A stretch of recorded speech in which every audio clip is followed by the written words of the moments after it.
Hey everyone, and welcome back to today's Explainer. If you're looking for a highly efficient, super structured way to test and build your active recall on today's most important facts, well, you're exactly where you need to be. Today we're bringing a bit of that quiz show energy to our analysis. I'm going to challenge your memory on 5 key current events spanning science, agriculture, and global affairs, all drawn straight from the latest updates for August 5th, 2026. We'll present the question, test your knowledge, and then break down exactly why the answer matters. Okay, let's dive into this. Today's Daily 5 agenda covers breakthroughs in animal health, greener agriculture with PM Pranam, India's space research triumph, Russia's new defense tech, and interstate river basin management. We've got a lot of ground to cover, so let's jump right into our very first challenge. Section 1. Breakthroughs in animal health, focusing on a major first for India's veterinary science. So, here is your first question. Which institute developed India's first indigenous vaccine against African swine fever, or ASF? Take a second to think about it. Got your answer locked in? If you guessed the ICAR, National Institute of High Security Animal Diseases, or NIHSAD over in Bhopal, you absolutely nailed it. This is a tremendous win for domestic science.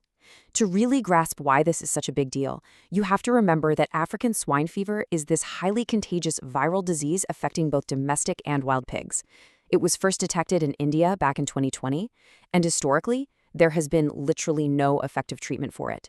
It's a devastating disease for the agricultural economy. And you know, this brilliantly illustrates India's targeted scientific approach to combating the ASFV virus. It's not just some generic shot. It's a live attenuated vaccine specifically based on the MA104 cell line. Plus, it's already been rigorously field validated in collaboration with the Department of Animal Husbandry and Dairying. If you're keeping track of the specific application parameters, note that this particular formulation is recommended exclusively for healthy pigs that are over 8 weeks old. Section 2. Greener Agriculture with PM Pranam. This is all about the push for balanced farming. All right, let's test your policy knowledge. What is the primary objective of the PM Pranam scheme? This one is a frequent favorite for competitive exams, for sure. So what's the ultimate goal of this specific government program? The correct answer is to promote balanced fertilizer use. The core philosophy here is really all about reducing our agricultural sector's heavy dependence on chemical fertilizers, pushing us toward a much more sustainable, balanced approach to farming. Let's break down that acronym, because it basically tells you exactly what the scheme is trying to achieve. PM Pranam stands for the PM Program for Restoration, Awareness Generation, Nourishment, and Amelioration of Mother Earth. It's quite a mouthful, right? It was officially approved by the Cabinet Committee on Economic Affairs back in June 2023, and it's slated to run from the 2023-24 financial year straight through to 2025-26. We actually just got a recent update on this timeline directly from the Minister of State for Chemicals and Fertilizers, Anupriya Patel. Now, what's really interesting about this slide is how they actually make it happen. How do you get states to voluntarily reduce chemical fertilizer use? Well, you incentivize them. Under PM Pranam, states that successfully reduce their fertilizer use receive 50% of the subsidy they just saved back as a direct incentive. And as you can see, of that resulting payout, a massive 95% goes straight back to the state or union territory, while a small 5% is retained by the central government. It's just a really clever, financially driven push for greener agriculture. Section 3. India's Space Research Triumph. Recognizing Global Contributions. Okay, let's look upward for our next question. Which Indian scientist was recently awarded the highly prestigious COSPR Vikram Sarabhai Medal for 2026? This is a massive, massive recognition for outstanding contributions to space research. Any idea who took home the honor?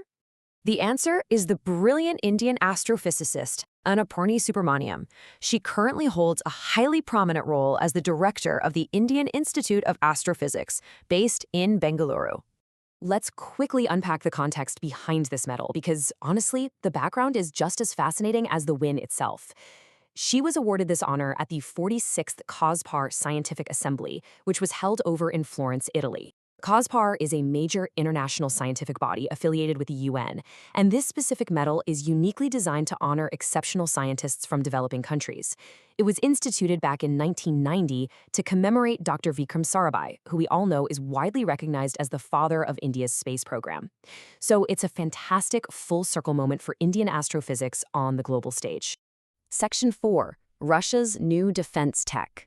We're looking at the serial production of the S-8000 Bandrol. Let's test your global defense recall now. The S-8000 Bandrol cruise missile has been developed by which country? See if you can identify the nation behind this newly inducted piece of hardware. The correct answer is Russia. They've recently moved this lightweight air-launched cruise missile into serial production after successfully completing all of its requisite trials. So the crucial point here is understanding exactly what this missile is designed to do. The S-8000 Bandrol is basically built to be a lightweight, low-cost solution for long-range precision strikes. Its primary function? To attack stationary targets. Think logistics hubs, ports, and static military infrastructure. It carries a high-explosive fragmentation warhead and is powered by a Chinese-made Swiven turbojet engine. Tactically, it is highly versatile. It can be launched from the air via the Orion unmanned aerial vehicle or the Mi-28 attack helicopter, and there are even indications it could be linked up to ground-based launchers. Finally, Section 5, Interstate River Basin Management. We're tracing the Dailycurrentaffairs River. Bringing it back home for our final quiz question to test your geographical recall. The Dailycurrentaffairs River, which has been in the news a lot recently regarding a joint river basin management plan between Nagaland and Assam, is a tributary of which major river? The answer is the Brahmaputra. Specifically, the Dailycurrentaffairs is a critical left bank tributary of the Brahmaputra River. Now let's move on and see how this builds. Tracing the path of the Dailycurrentaffairs River is absolutely key to understanding why Nagaland and Assam are proposing a joint management plan. It originates in the Zunhobato district of Nagaland. From there, it flows downwards through the Sivasagar district in Assam, eventually joining the mighty Brahmaputra at a place called Daikamuk. Because it physically crosses state lines, managing its flow is incredibly vital for regional erosion control, disaster preparedness, and overall flood management. It literally requires cross-border cooperation to be done effectively. And just like that, we've reached the end of today's Daily 5 Challenge. We have covered a lot of ground today, haven't we?